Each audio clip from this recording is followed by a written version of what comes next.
Donc, on attaque sur la thématique la RSE, un élan du changement. Pourquoi on a donné ce titre? Tout simplement, on s'appelle Groupe Élan et notre slogan, c'est accompagner le changement. Donc, on a trouvé ça, on est des marketeurs, donc on a trouvé ce titre assez accrocheur. Mais au-delà du marketing, il est vrai qu'on a constaté que la RSE était un facteur d'innovation, un facteur d'avantage concurrentiel, un facteur d'engagement client-collaborateur, un facteur de rentabilité en réduction coût énergétique, etc. Donc, quand on analyse la RSE en tant que spectateur, on a l'impression qu'on va investir énormément d'argent et que la rentabilité financière n'y est pas, qu'il y a effectivement un choix à faire entre RSE, donc responsabilité sociétale de l'entreprise, pour ceux qui n'en connaissent pas effectivement la définition. On dirait que c'est soit on continue à faire du business, à gagner de l'argent, ou soit on se lance dans des actions sociales, environnementales et un peu plus citoyennes, humaines et durables. Donc, le but de ce webinaire, c'est de vous expliquer que pas du tout. Et on va essayer de comprendre les complexités justement de la rentabilité. C'est quoi la rentabilité? Est-ce qu'on parle de rentabilité court terme, long terme? Est-ce qu'on parle de rentabilité financière ou économique et sociale? Donc, voilà, on va essayer de voir un petit peu tout ça. Et le titre, la RSE, un élan du changement au changement. Pour nous, c'était vraiment un titre assez accrocheur et assez marketing. Donc, pour ceux qui ne me connaissent pas, je suis Nizar Saïd. J'ai fondé le groupe Elan en 2020. On est des experts en stratégie marketing et en stratégie RSE. Ça fait plus de 10 ans que je fais du développement d'entreprise et du développement commercial. Je suis effectivement membre de Station A de la French Tech et fondateur, directeur du groupe Elan, de cette entreprise d'accompagnement marketing et RSE sur France et sur Suisse. Donc, avec le groupe Elan, on fait des études de marché, des stratégies marketing, des stratégies RSE, du sales marketing et on répond à différents besoins des entreprises. Donc, l'humanisation de la marque, trouver le pourquoi, la valeur, la culture de l'entreprise, comment apporter de la visibilité, de la notoriété à une entreprise, comment bien choisir son positionnement, la digitalisation du parcours client avec notre partenaire HubSpot, comment on peut augmenter les ventes et comment trouver sa raison d'être au sein d'une entreprise. Donc, voilà les besoins auxquels nous répondons avec le groupe Elan. Donc, la RSE, un élan au changement. On va voir aujourd'hui ensemble l'origine, l'évolution de la RSE qui pousse à l'innovation. La RSE a un avantage concurrentiel. La RSE, est-ce qu'elle est rentable? Par où commencer? Les défis de la RSE et on laissera 5 petites minutes de questions-réponses. Donc, on est parti ensemble pour, disons, 40 minutes et 5 minutes à la fin de questions-réponses. Donc, je vous remercie tous et toutes d'avoir pris le temps de vous connecter à ce webinaire et j'espère que le contenu sera intéressant pour tout le monde. Oui, il y a aussi une partie bonus où on va parler des labels RSE. Donc, et les labels ceux RSE. qui sont intéressés, restez à la fin. Merci beaucoup, Rayhan. Hop, donc origine, évolution de la RSE. Donc, c'est un peu dans les années 80-90 que les débuts de la RSE ont commencé avec les normes extra-financières. Dans les années 2000, on a pu voir le pacte mondial, la COP qui s'est mis en place. Donc, la COP, c'est l'ONU qui a mis en place une convention pour le climat et un certain nombre de pays ont signé cette convention et tous les ans, il y a une COP qui a lieu. Je crois qu'on est à la COP 27 qui a eu lieu en Égypte il y a quelques mois en arrière. La loi NRE, la norme ISO 26000 qui s'est mise en place en 2010, les 17 ODD, les objectifs de développement durable, encore une fois réalisés par l'ONU. La COP 21, Paris, tout le monde la connaît parce qu'elle a fait beaucoup de buzz et elle a fait un deuxième buzz quand Donald Trump est sorti de ses obligations. Enfin bon, le sujet n'est pas là. Le devoir de vigilance en 2017, la loi Grenelle en 2012, la loi Pacte en 2019, l'ISO 26000 en 2020 et la loi Climat et Résilience en 2021. Donc la convention citoyenne qui s'est mise en place avec une proposition de plus d'une centaine d'idées pour changer un petit peu les process des secteurs comme l'immobilier, comme la construction, comme le transport. Donc il y a pas mal de choses qui se font. Et chaque année, on voit des nouvelles obligations, des nouvelles contraintes juridiques et un nouveau cadre judiciaire pour pousser au maximum les entreprises, les PME, les TPE, les entrepreneurs, les grands groupes à faire un peu plus attention à leurs actions environnementales et sociétales. Donc, où est-ce qu'on en est en termes de RSE chez les PME et chez les grands groupes? Donc, les TPE, vous pouvez l'imaginer, la plupart n'ont pas encore défini leur stratégie RSE. J'ai encore beaucoup de clients, je leur dis, avez-vous entrepris une stratégie RSE? Et ils me répondent, c'est quoi la RSE? Donc, on en est encore au stade de définir ce qu'est la RSE, donc le stade de la stratégie. Je pense que ça va attendre un petit peu. Et 47% ont avoué ne pas avoir de plan RSE en préparation. Donc, on peut voir, donc si vous faites partie des personnes qui n'ont pas de stratégie RSE, vous pouvez souffler. Vous n'êtes pas du tout les seuls à ne pas avoir ni de plan RSE, ni de stratégie RSE pour les TPE et les PME. Et en ce qui concerne les grands groupes, ben, ils y vont, mais par contraintes juridiques pour la plupart. Donc, contraintes réglementaires, ils sont obligés de faire des reportings, mais c'est très peu du volontariat de la part des grandes entreprises. Donc, ils font le minimum syndical qu'on leur oblige de faire. Donc, la question qui se pose, c'est la RSE. Est-ce que finalement, c'est une opportunité ou une obligation? Tout est une question de paradigme et de perception. Est-ce qu'il faut l'avoir comme étant un cadre juridique qu'il faut respecter, comme faire un bilan financier à la fin de l'année, voilà, c'est obligatoire? Est-ce qu'il faut voir la RSE de cette manière-là? Ou est-ce qu'il faut la voir effectivement comme, bah, écoutez, dans tous les cas, c'est un peu comme la digitalisation. Bah, dans tous les cas, il faut y aller, c'est pas bien ou pas bien, il faut y aller, donc on y va à fond. Donc, il y a un vrai positionnement de la part de tout le monde, consultants, entrepreneurs, salariés, dirigeants, gouvernance d'entreprise.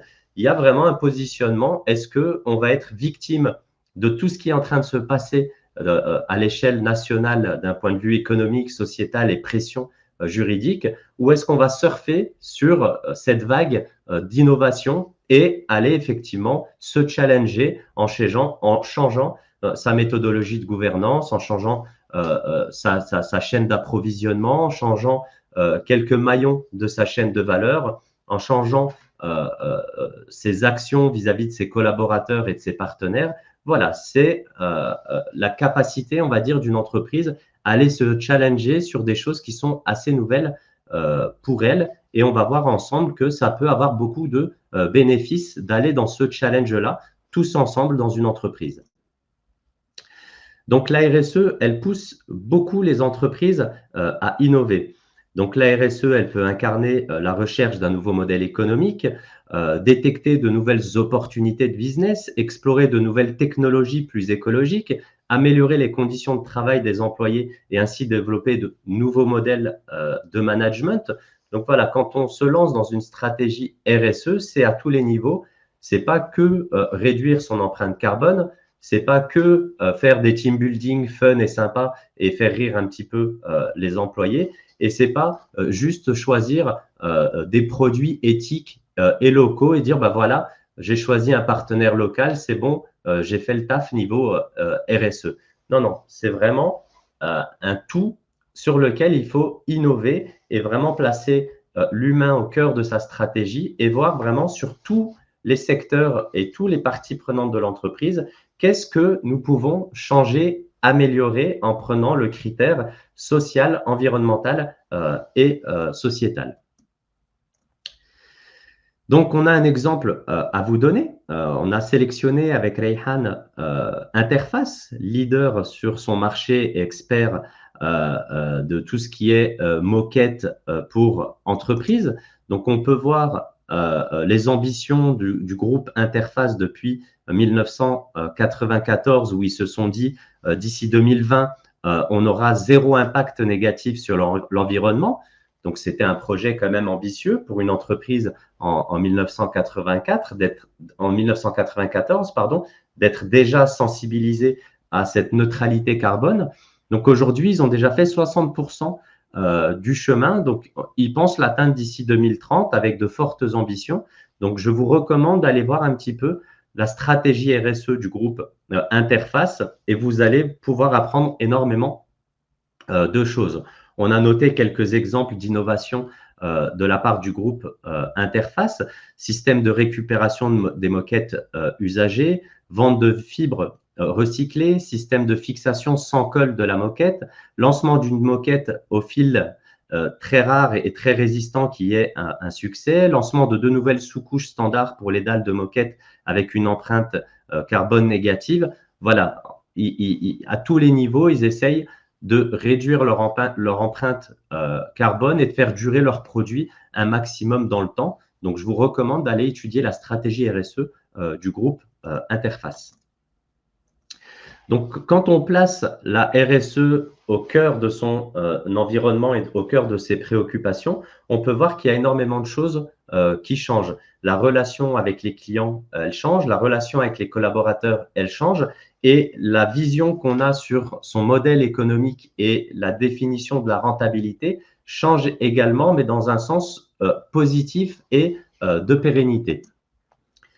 Donc, il y a une étude qui a été faite, la RSE vue par les dirigeants, donc 136 réponses collectées pour 110 entreprises questionnées. Donc, la question est la suivante: quelles sont les principales réussites obtenues par votre entreprise grâce à sa politique RSE? Donc, on va découvrir ensemble les principales réussites. Donc, une amélioration de la satisfaction client et de l'image de l'entreprise, une meilleure satisfaction des collaborateurs et un engagement plus élevé, récompenses, labels et certifications qui viennent crédibiliser l'entreprise sur le marché, un ancrage des engagements RSE dans la stratégie de l'entreprise, une meilleure éco-efficience de nos produits et une amélioration de la sensibilité de la direction à la RSE.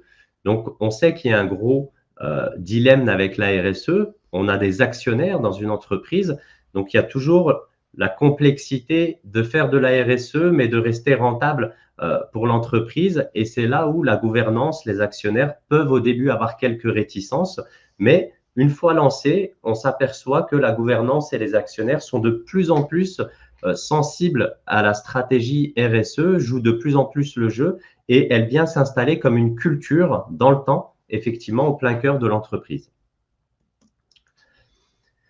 Donc, le grand débat, est-ce que c'est rentable de mener une action RSE? Donc, c'est une question que Michael Barnett et Robert Salomon ont voulu répondre à travers une étude faite sur 1214 entreprises. Et la réponse, c'est qu'il y a un système, en fait, la RSE a des bénéfices avec un système en U qu'on va voir ensemble. En U, pourquoi? Parce qu'au début, c'est pas rentable.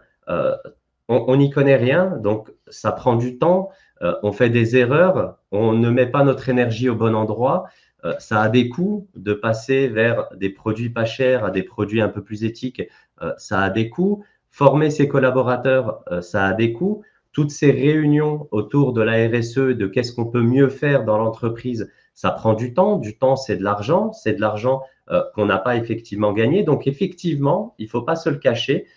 Au départ de la question RSE dans un projet, dans une entreprise, eh bien, il ne faut pas aller chercher la valeur financière et économique de rentabilité parce que souvent au début, elle n'y est pas. Donc, il y a des coûts à investir au départ, mais très vite, on s'aperçoit des résultats et des retombées des actions RSE.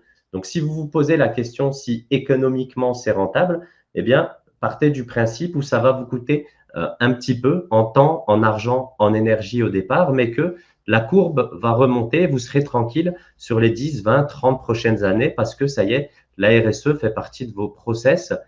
On doit y aller dans tous les cas, donc plus effectivement on y va tard et plus la complexité de lancer sa stratégie RSE va s'installer et plus les coûts seront énormes. Donc, mieux vaut le faire au plus tôt pour mieux anticiper tout ce qui est loi, normes, attentes des collaborateurs, attentes des clients, etc., etc. Donc, le plus tôt serait le mieux. Donc, la complexité de la rentabilité, on a voulu, avec Rayhan, vous schématiser ça sous deux aspects, les coûts et la rentabilité. Donc, d'un point de vue coût, à court terme, effectivement, il faut recruter des experts en RSE, il faut former ses équipes, augmenter le travail local, parce que dans la RSE, il y a aussi l'attractivité locale de votre entreprise. Il faut aller sur des énergies plus propres. Donc, effectivement, au départ, d'installer une pompe à chaleur ou des panneaux solaires, c'est des gros investissements, mais avec le coût de l'énergie, il y a une rentabilité qui va se faire dans le temps. Faire le choix de meilleurs matériaux, de meilleure qualité qui vont durer plus longtemps, qui vont pouvoir se réparer. Donc, effectivement, ce recherche et innovation va prendre du temps et de l'argent. Et décider à chaque fois dans l'entreprise avec ces trois regards économiques, sociétal et environnemental, c'est beaucoup plus complexe que de ne penser qu'à l'argent. Donc, si à chaque fois on dit est-ce que c'est rentable et est-ce qu'on ne fait pas de mal à la planète et est-ce qu'on participe à l'inclusion sociale, effectivement, au départ de cette mise en place, ça coûte un petit peu d'argent tout ça. Mais très vite, on peut voir que ça devient rentable. On constate avec des chiffres, des stats. Je vous recommande d'aller voir nos webinaires sur l'engagement client et l'engagement collaborateur, où il y a énormément de chiffres qui viennent prouver la rentabilité de la RSE d'un point de vue collaborateur et client. Mais ça réduit énormément le turnover, ça fidélise les clients sur le long terme et ça vous met dans un processus agile de challenge, ce qui fait que votre entreprise devient plus résiliente et plus préparée aux défis de demain, parce que vous le savez aussi bien que moi, avec l'intelligence artificielle, l'automatisation, la complexité des marchés, il faut installer l'agilité au sein des entreprises et pourquoi pas se former à l'agilité à travers le challenge de la RSE. Donc, voilà un petit peu comment on peut définir les coûts de la RSE et la rentabilité de la RSE à court, moyen et long terme. Donc voilà, qu'est-ce qu'il faut retenir de cela? C'est qu'il ne faut pas être victime de tout ce qui est en train de se passer en termes d'environnement, en termes d'inclusion sociale, en termes de motivation des collaborateurs, mais au contraire, voir ça comme une opportunité de changement, une opportunité de faire mieux que les concurrents et une opportunité d'être plus attractif pour les clients et les collaborateurs. La deuxième chose qu'il faut retenir, c'est qu'il faut vraiment mesurer les performances, c'est-à-dire une agence marketing comme Groupe Elan n'a pas les mêmes unités de mesure qu'un fabricant de fenêtres. Nous, c'est beaucoup notre empreinte numérique, les emails, les visios comme aujourd'hui, les serveurs cloud, les data, etc. Donc, la pollution numérique, c'est ce que chez Groupe Elan on mesure. Un industriel, ce sera beaucoup plus le transport, les matières premières, la durabilité, la rentabilité des produits, etc. Mais dans tous les cas, on doit mesurer ses performances et il est plus rentable d'exécuter la RSE que de la négliger. C'est le troisième point à retenir de cette première partie de webinaire. Au départ, ça coûte de l'argent, mais très rapidement, avec l'engagement client, l'engagement collaborateur, les avantages en innovation et le challenge en recherche et développement au sein de votre entreprise, tout ça va faire que la pérennité de l'entreprise ne va faire que s'accroître dans le temps. Donc, je ne sais pas si vous avez déjà entendu parler de la triple comptabilité, mais c'est une nouvelle unité de mesure qui est en train de s'installer. D'ailleurs, il y a un webinaire des enjeux et des hommes qui a eu lieu la semaine dernière sur ce sujet de la triple comptabilité que je vous recommande d'aller voir, qui était extrêmement intéressant. Donc, la triple comptabilité, c'est une nouvelle méthode de calcul de la rentabilité. Donc, ça prend en compte la mesure économique, financière de l'entreprise, ça prend en compte l'environnement et ça prend en compte les actions sociales. Qu'est-ce que je peux vous dire à propos de la triple comptabilité? C'est extrêmement intéressant pour vraiment avoir une vision 360 de la rentabilité. Je vous donne un exemple que je donne souvent. Si la part de bénéfices nets dans l'entreprise a été réduite par des actions RSE, mais on constate un meilleur engagement, une meilleure fidélité client et une baisse du turnover, est-ce que finalement ce bénéfice en moins n'a pas été récupéré sur un meilleur engagement client et un meilleur engagement collaborateur? Le fait qu'il y ait moins de turnover fait qu'on a une meilleure e-réputation. Le fait qu'on fidélise ses clients, il nous donne des recommandations. Ça diminue les coûts en marketing. On a moins besoin de faire de promotion. Donc, c'est pour cette raison que de ne voir la rentabilité que sur un instant T, court terme économique, n'est pas la bonne visibilité de la RSE. En revanche, de mettre en place une triple comptabilité où on va mesurer financièrement est-ce que ça a été rentable ou pas, économiquement, socialement dans l'entreprise, est-ce que ça a réduit notre turnover? Est-ce qu'il y a un meilleur épanouissement des collaborateurs? Meilleur épanouissement, meilleure satisfaction client? Et est-ce qu'on a mieux fidélisé nos clients? Et à travers toutes ces questions-là, eh bien là, on peut faire un reporting et se dire, est-ce que oui ou non, tout ce qu'on a entrepris en termes de RSE a été bénéfique pour notre entreprise d'un point de vue environnemental, d'un point de vue sociétal, d'un point de vue économique, et tout ça égale la pérennité de l'entreprise. Donc, calculer le retour sur investissement, il faut d'abord calculer les coûts, combien ça va vous coûter de mettre en place une stratégie RSE. Il faut mesurer les performances et identifier les impacts. Voilà, qu'est-ce qu'on va mesurer tout au long de l'année. Donc, vous pouvez mettre 20, 30, 40 unités de mesure. Mesure du turnover, mesure de l'équité homme-femme, mesure du travail local par rapport à un travail externalisé à l'international, mesurer la durabilité d'un produit, mesurer la fidélité d'un client. Vous pouvez mettre comme ça 20, 30, 40, 50 unités de mesure sur différents critères environnementaux, sociétaux et financiers. Et d'une année sur l'autre, vous allez voir effectivement les performances.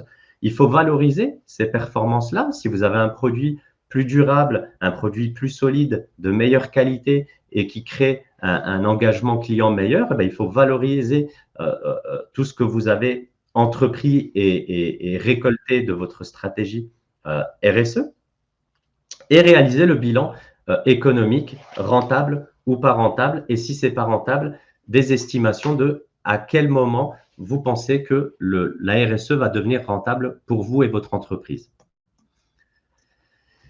Donc, on a 3 exemples à vous donner. Interface, cette démarche nous a permis de réduire de 43% notre consommation d'énergie et d'économiser 438 millions de dollars. Donc, on peut dire que Interface a trouvé la rentabilité de sa stratégie RSE.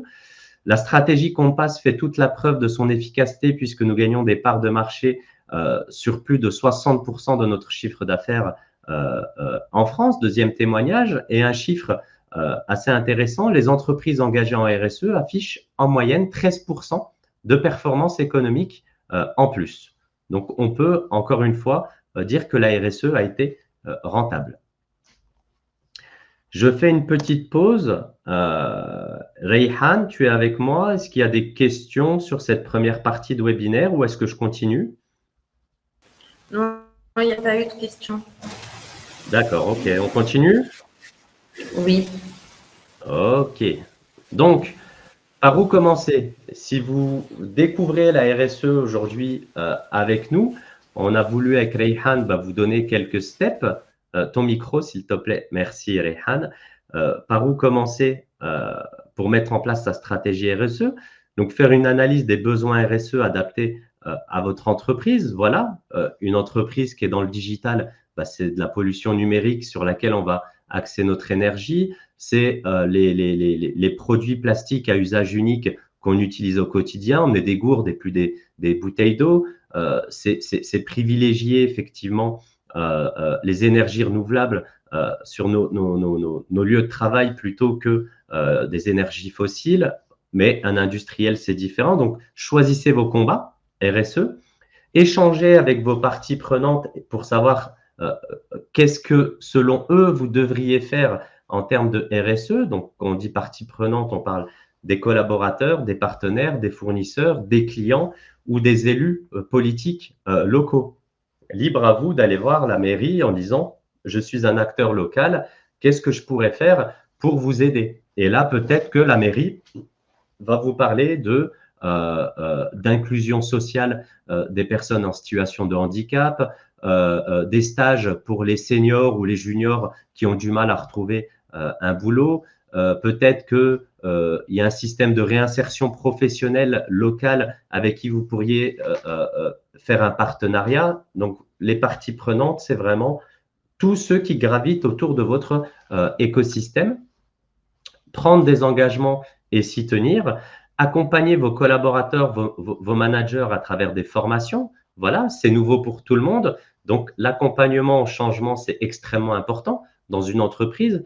Donc, ne mettez pas en place des directives en les imposant à l'ensemble de vos collaborateurs. Ça sera très mal perçu. Mais en revanche, ça peut être un jeu interne de mettre en place la RSE, des jeux RSE. Tiens, et si on arrêtait les bouteilles en plastique pour des gourdes? Tiens, si on arrêtait de manger de la viande une fois par semaine, on décide d'arrêter de manger de la viande.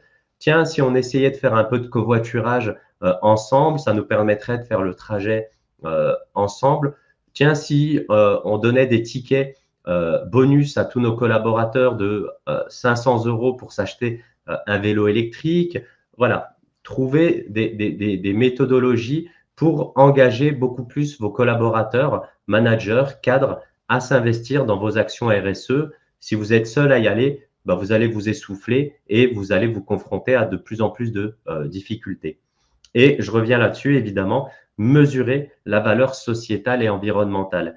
Sans mesure, il n'y a pas de performance. Et sans mesure, il n'y a pas d'optimisation. Et sans mesure, il n'y a pas de communication. Vous ne pouvez pas communiquer sur quelque chose que vous ne connaissez pas. Sinon, vous prenez le risque d'être attaqué pour greenwashing, c'est-à-dire de dire quelque chose sans pouvoir le prouver derrière pour vous donner une image éthique, on va dire. Tout le monde connaît le greenwashing aujourd'hui. Certains en ont abusé, comme McDonald's, comme Adidas, comme Apple, etc.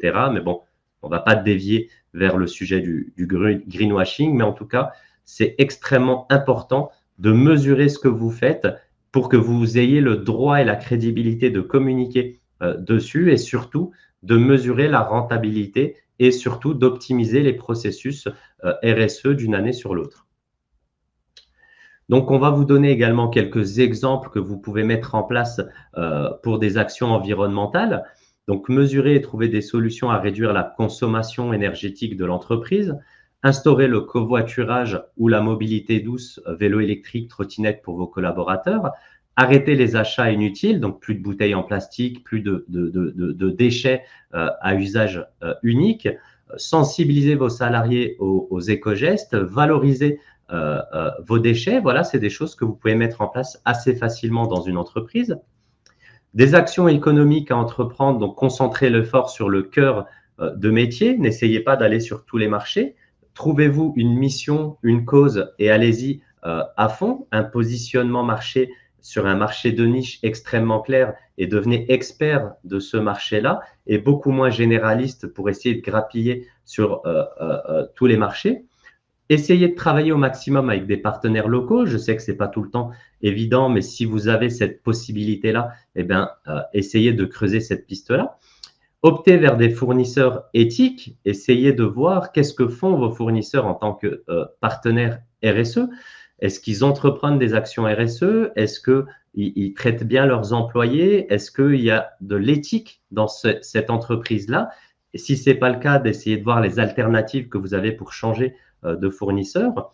Lutter contre l'obsolescence, faites en sorte que votre produit soit réparable, durable et qu'il puisse durer le plus longtemps possible et qu'on puisse le recycler et revaloriser certaines pièces peut-être de votre produit. Développer l'éco-conception, donc un peu de recherche et développement pour voir comment votre produit il peut être démonté, réparé et changer des pièces par des pièces reconditionnées ou de seconde main pour ne pas à chaque fois devoir mettre des pièces neuves dans votre produit. Et bien évidemment, ce n'est pas nous qui allons négliger ce point-là, avoir un marketing responsable et une communication éthique, éduquer vos clients, sensibiliser-les au maximum aux actions sociales, aux actions environnementales, les éco-gestes citoyens, l'inclusion sociale, etc., etc. À travers votre marketing, vous pouvez faire énormément de bien à la société. Et on vous donne quelques exemples de mesures sociales que vous pouvez mettre en place, donc comme améliorer la qualité de vie de vos salariés, le time flex, le télétravail, former les collaborateurs au métier de demain. Voilà, notre poste n'est plus garanti. Moi, en tant que marketeur, vous, en tant que autre chose, l'IA est en train de rafler un certain nombre de métiers.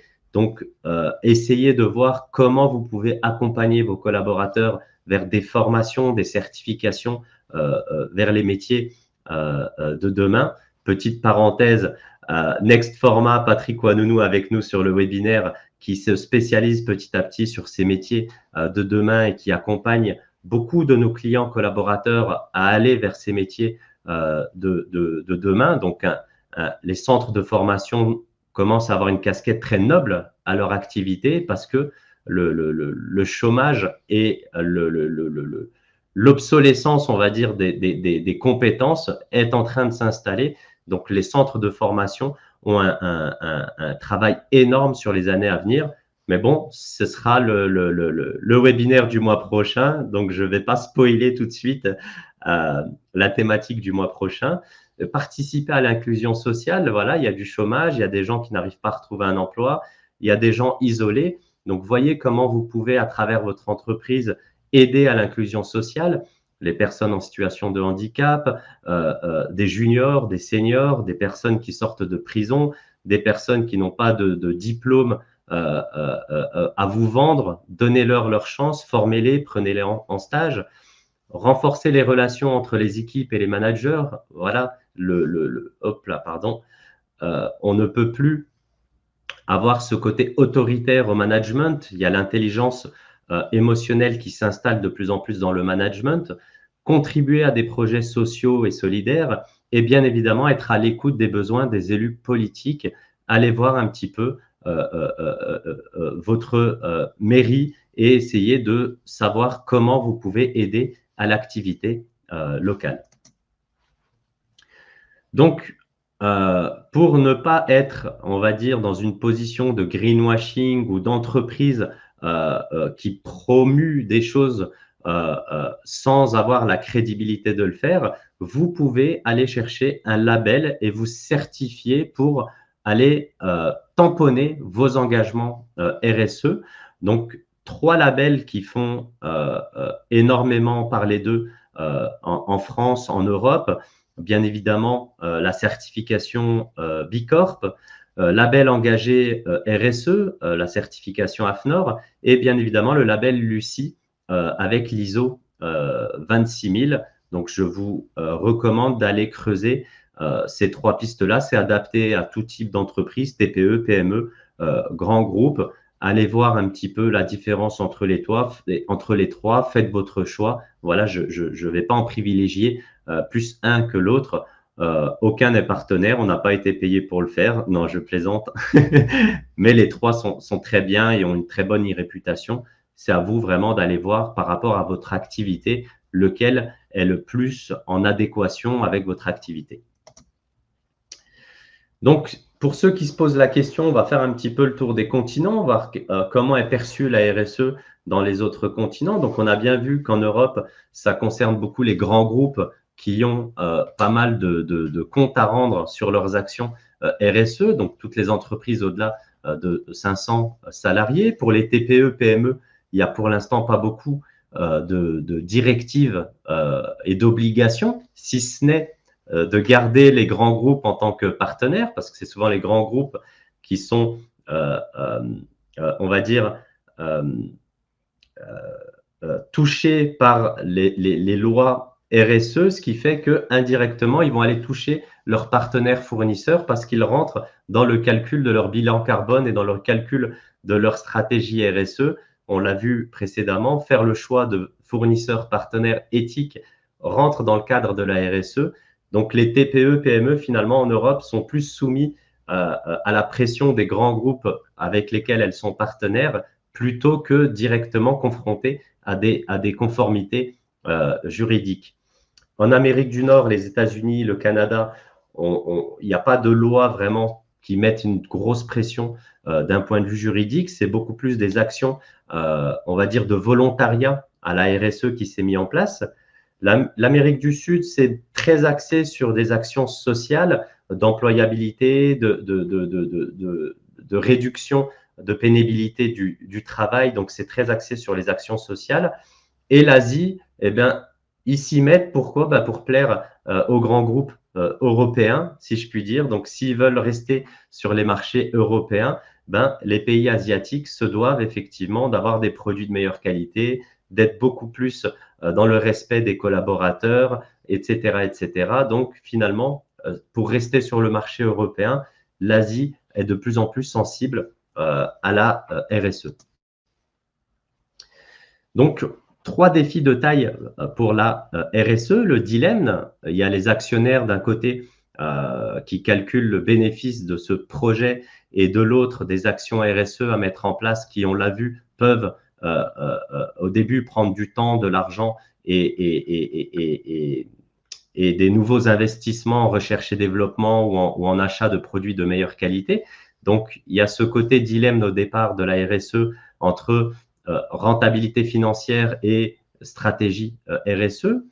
Le défi de la RSE, c'est de ne pas tomber dans le greenwashing, c'est-à-dire que vous avez fait quelque chose et vous mettez le paquet d'un point de vue marketing et communication sur un petit truc que vous avez fait, alors que vous cachez derrière pas mal de casseroles. Donc, se donner une image idéale d'entreprise modèle, alors qu'il y a des casseroles qu'on essaye de cacher, très vite, vous pouvez être poursuivi en étant, on va dire, une entreprise qui fait du greenwashing. Donc, ne surcotez pas vos actions RSE. Et bien évidemment, la transparence, on l'a vu sur pas mal de webinaires, et une entreprise transparente crée énormément d'engagement client. Plus vous serez transparent sur les choses bien et moins bien que vous faites, plus effectivement vous verra comme une entreprise éthique et engagée. S'il y a des choses dans votre bilan carbone, par exemple, de très négatif, comme dans l'industrie, voilà, on a besoin d'aluminium, on a besoin de métal, on a besoin de chauffer, on a besoin d'énergie, on a besoin de faire tourner des machines. Donc, notre bilan carbone, il est catastrophique. Il ne faut pas hésiter à communiquer dessus. Vous êtes un industriel, on a besoin de vous. Donc, mettez en avant les complexités de votre stratégie RSE et vraiment, les clients seront beaucoup moins, on va dire, durs avec vous si vous communiquez avec eux en toute transparence. Donc voilà, on a fait le tour quasiment 40 minutes, comme je l'ai annoncé, à 2 minutes près, Rayhan. Donc, on a fait le tour ensemble sur la RSE, les bonnes pratiques, est-ce que c'est rentable ou pas, la triple comptabilité pour mesurer vraiment à 360 les actions RSE, les choses positives qu'elles ont pu apporter. S'il y a des questions, évidemment, n'hésitez pas dans le chat à poser vos questions. On va prendre 5 minutes pour y répondre s'il y en a. Et on vous invite à suivre nos pages pour le prochain webinaire qui sera sur justement les métiers de demain, quelle place pour l'humain.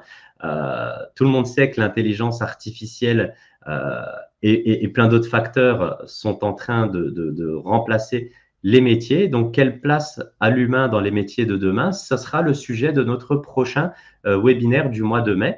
Donc, je vous invite à suivre les pages du groupe Elan, me suivre moi sur mon LinkedIn, suivre le groupe Elan sur LinkedIn, voir la rediffusion de tous nos webinaires sur YouTube, engagement collaborateur, engagement client, le marketing 5.0, l'entreprise de demain et celui-ci qui sera dès demain en rediffusion sur YouTube. Donc, n'hésitez pas à nous suivre. Et puis, pour tous ceux qui veulent nos présentations, parce qu'elles sont complètes et qu'on inclut le texte dans nos présentations, n'hésitez pas par email à nous demander les présentations. C'est avec grand plaisir qu'on vous les transmettra. Voilà, Rayhan, est-ce qu'il y a des questions dans le chat ou est-ce qu'on met fin à ce webinaire? Il n'y a pas encore de questions, mais moi, j'en ai une. Oula! En fait, en tant que CEO, parce que je sais que nous, chez Groupe Elan, en interne, on a eu le débat de la rentabilité de la RSE. Donc, on a ceux qui ont été excités par l'idée, que d'autres qui ont dit que c'est une perte de temps et d'argent. Toi, comment tu as réussi à impliquer et à instaurer ces valeurs-là en équipe, dans l'entreprise? Ah, ça, c'est une super bonne question. Merci de me la poser à chaud, sans préparation. Parce que tout à l'heure, quand tu parlais de comment dépasser le creux, je me suis dit que tu seras le mieux placé pour nous parler de ça, parce qu'on a déjà vécu ça. En fait, moi, j'ai emmené la RSE chez Groupe Elan avec une question hyper simple. Est-ce qu'on doit faire un choix entre entrepreneur et salarié? C'est-à-dire, est-ce qu'on doit devenir entrepreneur ou est-ce que je dois rester salarié? Et moi, je ne suis pas d'accord avec ce choix-là. On n'est pas soit entrepreneur, soit salarié. On peut être intrapreneur au sein de l'entreprise. Donc, j'ai toujours poussé, moi, les membres de Groupe Elan à prendre des initiatives. Il y a une cause qui te tient à cœur, Rayhan, la cause des femmes, des enfants, des orphelinats. Va au bout, organise un événement avec eux. L'environnement, les déchets plastiques sur les plages, ça te tient à cœur. Mais rapproche-toi d'une assoce et puis viens, on fait un événement autour de ça. J'ai fêté mon anniversaire dans un orphelinat avec les équipes de Groupe Elan. Donc, j'ai donné l'élan, on va dire, en disant, je donne pas cet élan parce que je suis CEO. C'est juste que j'ai des valeurs, j'ai des causes. Et si à travers mon entreprise, je peux m'exprimer et mettre tout ça à profit des enfants, de la planète, de ci, de ça, faites-le. Et c'est là où petit à petit, ben justement, toi, comme plein d'autres membres de Groupe Elan, dis, bah, tiens, moi, c'est quoi mes causes finalement? Tiens, qu'est-ce que moi je pourrais faire pour réduire mes déchets? Bah, tiens, qu'est-ce que ça me coûte finalement d'emmener une gourde au travail au lieu d'aller acheter une bouteille en plastique? Tiens, telle assoce à qui je fais un don qu'une fois dans l'année, pourquoi j'irais pas donner de mon temps pour les accompagner, pour gérer leur page Facebook, leur Instagram? Tiens, les enfants, pourquoi on n'organiserait pas un petit déjeuner avec eux, etc. Donc, pour répondre à ta question, c'est en ouvrant les yeux aux salariés que ce ne sont pas des salariés, ce sont des intrapreneurs chez Groupe Elan, qu'ils ne doivent pas quitter le Groupe Elan pour lancer leur projet, mais lancer leur projet au sein du Groupe Elan. Et s'il y a des causes qui leur tiennent à cœur, allez-y, vous avez le feu vert, prenez le logo Elan et prenez des initiatives parce que ce n'est pas lié à un poste juridique, cadre, CIO, directeur, d'entreprendre des actions RSE. Et puis, dans cet engouement d'intrapreneuriat, ben, on commence effectivement chez Groupe Elan à avoir cette culture de la RSE. Très bien, tout à fait. Bravo. Merci à tous. S'il n'y a pas de questions, compliqué d'allier la rentabilité et compliqué d'allier la rentabilité, c'est un vrai challenge. Oui, effectivement, ça peut être un grand challenge. Après, la meilleure façon, c'est poser des questions. Poser des questions à ses collaborateurs, poser des questions à ses clients sur leurs attentes. Et c'est à travers les attentes des collaborateurs et des clients, principalement, qu'on verra la rentabilité de la RSE. Si on dit à nos clients, est-ce que pour 10% plus cher, mais un produit de meilleure qualité, vous resteriez fidèle à notre marque et qu'à 95% ils répondent oui, bah, ça vaut le coup d'augmenter un petit peu ses coûts et de travailler en local. Dire à ses collaborateurs, est-ce que si je te donne 500 € pour acheter un vélo électrique, est-ce que tu serais prêt à venir quelquefois au travail? Oui, pourquoi pas. Donc, il faut poser des questions et pas rester dans des a priori, des contraintes, etc. Posez des questions, voyez la faisabilité et prenez des initiatives et puis vous verrez bien si ça a été rentable ou pas pour l'entreprise. Mais en tout cas, il faut être dans l'action. Il faut être dans l'action. Donc voilà, s'il n'y a plus de questions, il est 11h50. Je vous remercie beaucoup d'avoir participé à notre webinaire, la rediffusion sur notre chaîne YouTube et n'hésitez pas à suivre les pages du groupe Elan sur LinkedIn, Nizar Saïd pour mon profil et groupe Elan pour la chaîne YouTube et suivez également Reyhan qui m'assiste sur tous les webinaires. Merci Reyhan. Merci à toi, merci à tous. Allez, bonne journée. Ciao, ciao. Bonne journée.